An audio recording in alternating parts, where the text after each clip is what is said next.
and welcome to IBS Intelligence, where we bring you the latest buzz from the world of finance and technology.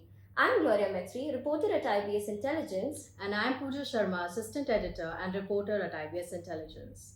Before we find out which fintech stories made headlines this week, are you the visionary shaking up the fintech world? If so, nominate yourself for the 6th edition of the IBSI Global Fintech Innovation Award 2024. The nomination process is now open. The BNP Paribas Group is set to acquire AXA Investment Managers. The agreed price for the acquisition and the establishment of the partnership is 5.1 billion euros, which is expected to close in 2025. Setu, a Pine Lab company, has partnered with Axis Bank to launch UPI Setu, India's UPI-focused payment platform for businesses.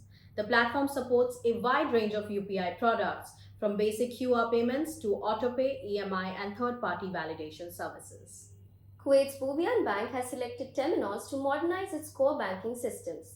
The bank is migrating to Temenos' core banking platform for retail, corporate banking, and wealth management to enhance business agility and operational efficiency.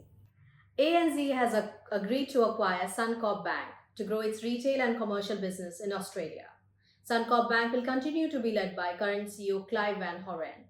The acquisition will not result in job losses in Queensland for Suncorp Bank for at least 3 years post-completion. The National Bank of Iraq has launched an advanced mobile banking app in partnership with Codebase Technologies. The initiative provides NBI's customers with a seamless and user-friendly access to a comprehensive range of financial services through their handheld devices. Flywire has acquired Invoiced, a SaaS platform that enables B2B finance teams and the Office for the CEO to automate critical order-to-cash process. The acquisition is expected to build on Flywire's existing B2B payment business by enhancing software suite it provides to global clients and target segment. That's it for this week's top fintech stories. Be sure to check out the link in the description below and keep following IBS Intelligence for more fintech news updates.